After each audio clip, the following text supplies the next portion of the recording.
આજે સવારથી બધા જે મહામુસીબતે સંઘર્ષ કરીને અહીંયા ભેગા થયા છીએ એના માટે આપ સૌ ધન્યવાદને પાત્ર છો।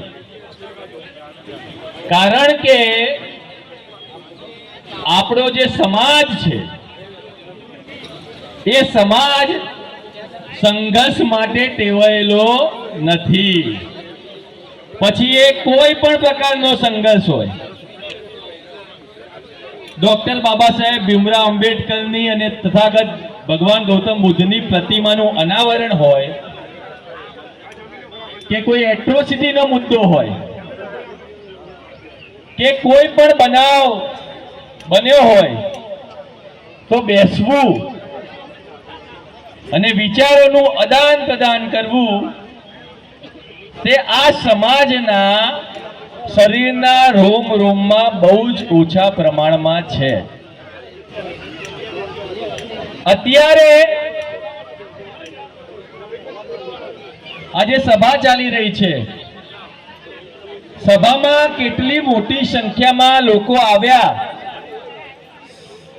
અને આ સભા અને આ કાર્યક્રમનું જે સંચાલન સવારથી થાય અને શાંતિપૂર્ણ રીતે આપણે કેવી રીતે પૂરું કરી શકીએ તેમાં મોટા ભાગનાને કોઈને રસ છે નહીં અને આ સત્ય હકીકત છે।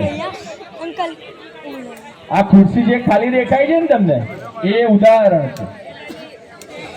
અત્યારે જ કોઈ પણ રાજકીય પક્ષનો ધારાસભ્ય અહીંયા આવે ને અને કોઈના ખભા ઉપર હાથ મૂકે ને તો બધાને મજા આવી જાય। આ જે ખુરશીઓમાં થોડા ઘણા પણ બેઠા છે ને એ બધા અત્યારે એમની પાછળ દોડવાનું કરે।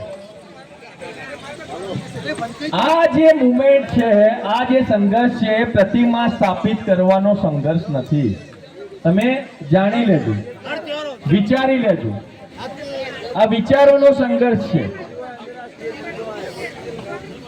ડોક્ટર બાબા સાહેબ ભીમરાવ આંબેડકરે જે મહામુસીબતે આ મુવમેન્ટને આટલે સુધી લાવ્યા, જે આપણે અધિકારો અપાવ્યા, તે અધિકારોના ચયન માટે અને સાચવણી માટે આપણે આજે પણ કટિબદ્ધ નથી। એ આ ખાલી ખુરશીઓ દેખાઈ રહી છે। એટલે મિત્રો, આ સમાજ ભવિષ્યમાં કોઈ પણ કાર્યક્રમ કરે અને એ કાર્યક્રમમાં શિસ્ત હોય, શિસ્તબદ્ધ રીતે આપણે આયોજન કરીએ અને શિસ્તબદ્ધ રીતે કાર્યક્રમની પૂર્ણાહુતિ થાય તે બહુ જ અગત્યની છે। 14મી એપ્રિલ આવી રહી છે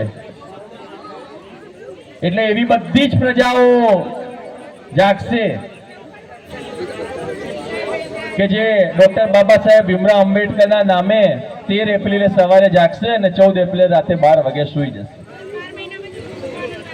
અને આ બધી પ્રજાના વચ્ચે રહીને આપણે બાબા સાહેબે આપેલો વિચારધારાનો જે રસ છે એ આપણા બેન દીકરીઓ, વડીલો, છોકરાઓને પીરસવાનો છે।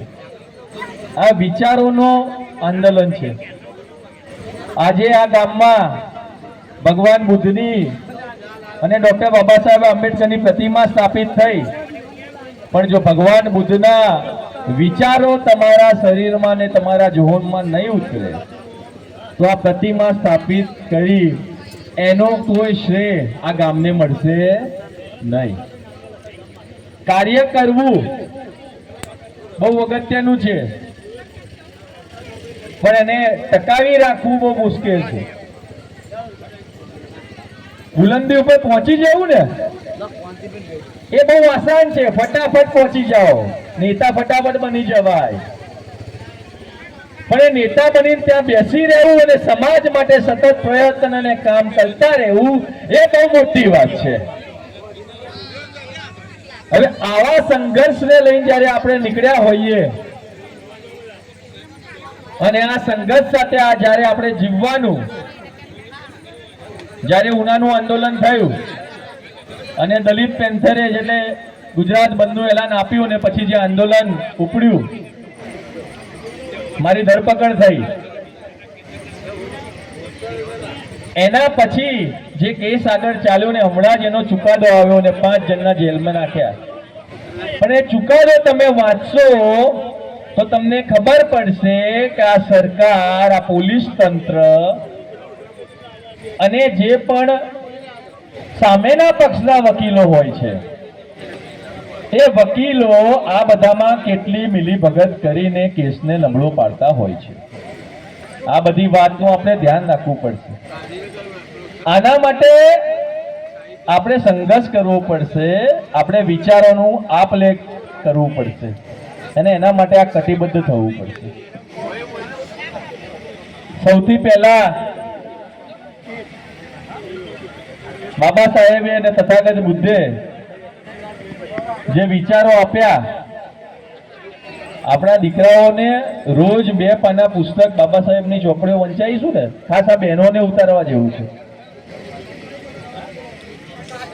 બહેનો જ આ સમાજના ભવિષ્યનું ઘડતર કરી શકશે, બીજા કોઈની તાકાત છે નહીં. એક સ્ત્રી જેવી વસ્તુ છે, એવી માતા છે કે જે એના દીકરાને શીખવાડશે એ દીકરો મોટો થઈને એ રસ્તે ચાલશે. એટલે બાબા સાહેબના વિચારોનું આદાન પ્રદાન, જો શિવાજી અને એમની માતા ઘોડિયામાં શૌર્ય રસ પાઈ શકે છે તો દલિત સમાજની બહેનો અને માતાઓ આપણા નાના ભૂલકાઓને ભીમ રસ ના પાઈ શકે?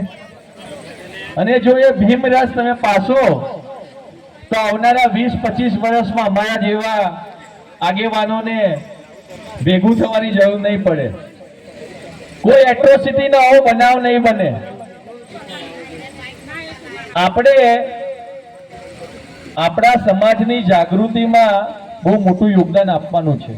આપણે થોડા ઘણા પૈસાદાર થઈ ગયા ને એનો મતલબ એ નથી કે આપણે શૂટેડ બૂટેડ થઈને ફરીએ. તમને કદાચ અંદાજો નહીં હોય કે આપણા સમાજમાં 1 કરોડનું ઘર હશે ને તો છાતી કાઢીને ભાઈ ફરતો હશે. હવે એ ભાઈને એમ નહીં ખબર હોય કે 1 કરોડની તો શ્રવણો મર્સિડીઝ લઈને ફરે છે.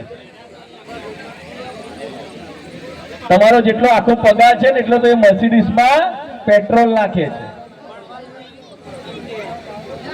આ બધી જ વાતનું તારણ કાઢી, આ સમાજમાં બહુ તકલીફ છે. થોડા પૈસા આવી ગયા એટલે ખુશ થવાની જરૂર નથી, જાળવવાની જરૂર છે.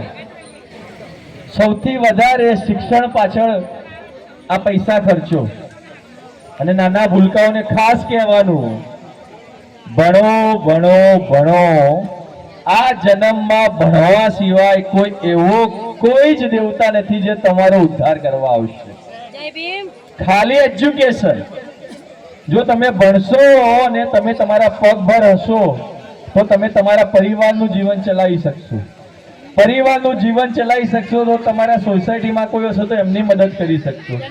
એમની મદદ કરી શકશો તો તમે તમારા ગામમાં કઈ પ્રસંગ હશે તો એમની મદદ કરી શકશો. અને તમારા ગામમાં તમે કઈ મદદ કરી શકશો તો આ સમાજના પ્રશ્નો લઈને તમે બહાર નીકળી શકશો અને એમને ન્યાય અપાઈ શકશો. અને જો તમે આટલું કર્યું તો મારું આજે બોલ્યું સાર્થક ને તમારું સાંભળ્યું સાર્થક. જય ભીમ, જય ભારત.